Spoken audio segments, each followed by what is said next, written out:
Hi there. This is a follow-up to my reloading bench construction project a few videos ago. Miguel asked that if he could see some indication of how it worked in operation, or how it looked when I've added things and so forth. So I decided to do a short video today for that purpose. Here we have the Hornady lock and load AP press. It's a 5-station progressive press. I'm very happy with it. I could easily have gone to the Dillon. I almost did. I planned to go to the Dillon originally, but I thought that 5-station would be better than a 4-station. Well, as it turns out, the 5-station is no great value in and of itself. It enables me to add a powder cop here. But in reality, most of the time you don't need a powder cop.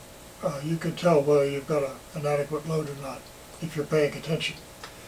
So anyway, I didn't get the Dillon. I got this one. Next time I would be just as happy to get a Dillon, so don't take that the wrong way.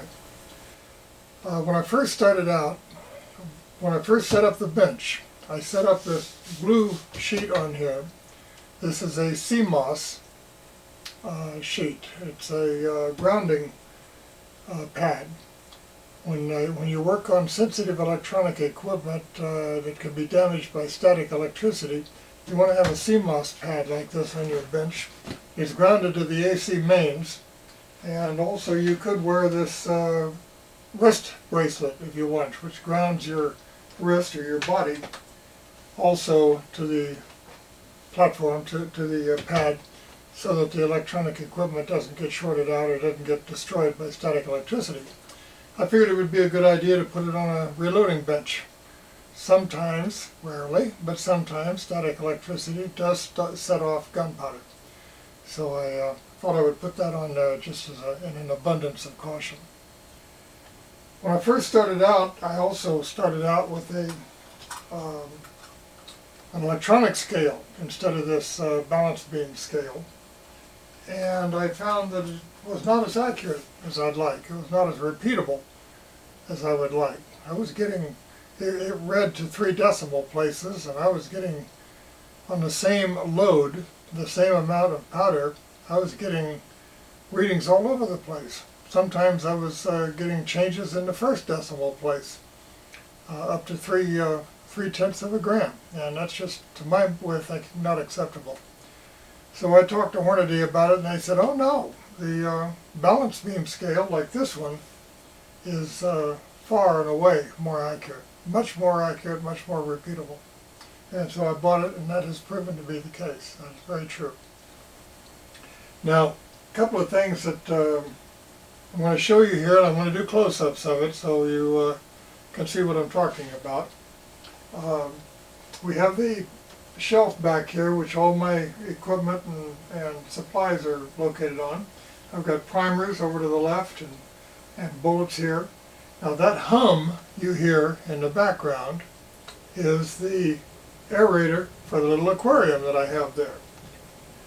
And the purpose of that aquarium, there's no fish in it, but the purpose of that aquarium is to increase the humidity in this room, because this is Arizona, and we get humidity rates in the early summer and spring and so forth down in the less than 10. I'm talking, it's not unusual to have relative humidity of about 5% or maybe 7. And that really increases the static electricity, especially when you have carpets on the floor, as I do in here. So I thought it would be a really good idea to raise the humidity in a room, and that's what that does. Unfortunately, it creates that hum from the aerator, which I could unplug here and show you what I'm talking about.